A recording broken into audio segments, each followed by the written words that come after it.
Let's all discuss all of the worthy issues ngayon sa ating market. This is Coach Mirada Minor Reacts. Tutok na! Bakit kailangan ng Binance PH sa Pilipinas? Ito po ngayon, Binance PH ay nasa strat box ng SEC.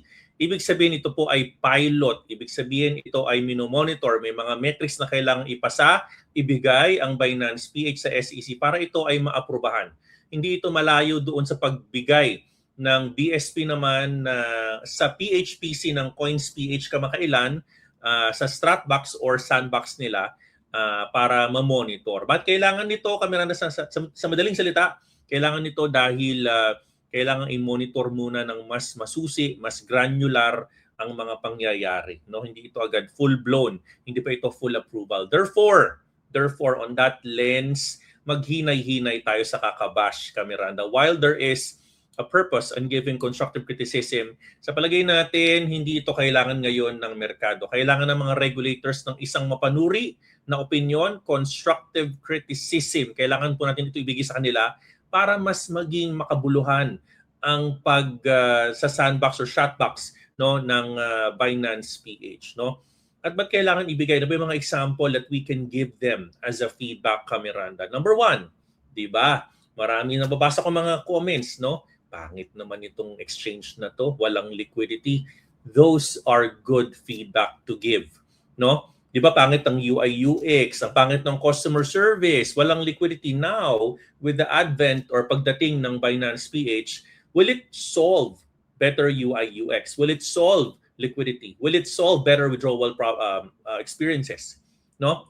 Pag naramdaman nyo yan, then you give feedback. Kailangan ng regulators, kailangan ng kumpanya na nagapatakbo ng Binance PH ang mga yan. That's when you use your energy. Let's give them and prove to them, pag nagkaroon tayo ng matalino at mapanuring pag-uusisa ng mga bagay-bagay, we can make things happen.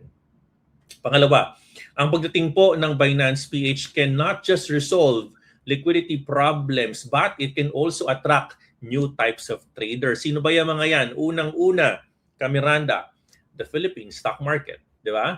Huwag na tayong lumayo. Kaibigan niya na yan ngayon because SEC regulated na ang mga blue chip stocks na medyo pumapangit, kumukunat, umaasim po ngayon. No? Jollibee, pangit na ng presyo, 100 plus na lang. No? Ayala Land, imagine mo, less than 15 pesos. Ang mga magaganda at mga blue chip companies na talagang dapat binibili ay hindi napapansin. Therefore, yung mga retailers, traders na urat na sa lower liquidity, walang volume, potentially pwedeng lumipat yan sa regulated na crypto. They're not walking on eggshells anymore. They're not walking on landmines, ika nga. So, pag ganon, yung mga konserbatibo na talagang gusto nang mag-try in a regulated space, ma-attract na natin yan. And it's gonna be a good bullish scenario for us because marami na tayo ngayon mga kasama sa cryptocurrency trading. Hindi lamang tayo, no? At karagdagan pa nito yung opportunity, no? Alam nyo, marami akong mga kaibigan na wala ng trabaho in the previous bear cycle dahil nga pumangit ang market, umasim. So imagine the Web3 projects, developments, jobs, employments it can give to all of us because we allowed an entrance, no, of another international exchange in a Stratbox wrapper. Another, Kamiranda, is yung better trading access. Kayo mismo yung experience natin into trading, di ba?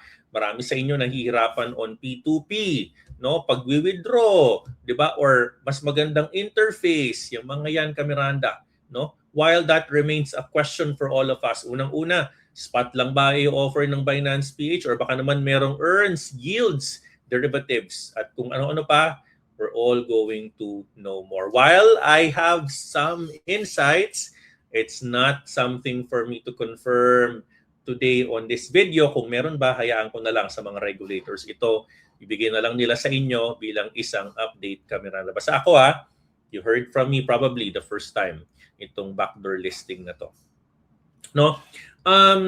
Doon sa aspeto, Kamiranda, na may political connection, money laundering, maleta, I think those are potential topics na wag muna nating pag-usapan dahil nakita ko yung source parang pinagtagpi-tagpi lang naman no, parang hindi conclusive no, para lang mabasa no. And while I have no political sides here, for me, para sa akin, isang masigabong pagbati at pagpapasalamat sa lahat ng bumubuo ng Binance PH dahil alam ko hindi madali mag-apply, makipag-usap, makipag-network sa Pilipinas, no? At sa ating mga regulators, maraming salamat ha. Grabe. At pinayagan nyo ito kahit sa Stratbox pa. No, alam po namin yan, no? Halos a decade ago, humihingi na po kami ng derivative sa retailer, shorting play sa retailer sa stock market, hindi available, no?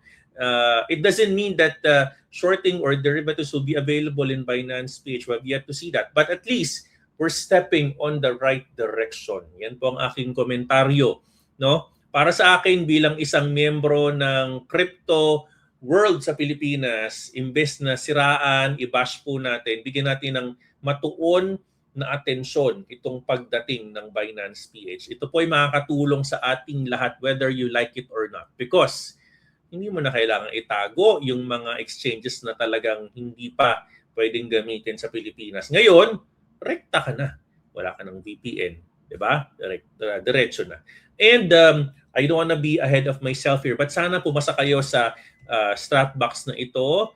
At if there's any help that my community will need, reach out to us, Binance PH. Alright, Kamiranda, if you have questions on this video, comment down below. I'm gonna be reading your comments and questions. And I hope no, na itong pagkakataon na ito ay magbigay ng linaw no, sa marami pang mga tanong no, ng mga Kamiranda o hindi pa Kamiranda sa nanonood po sa atin. Maraming salamat and I love you 3,000.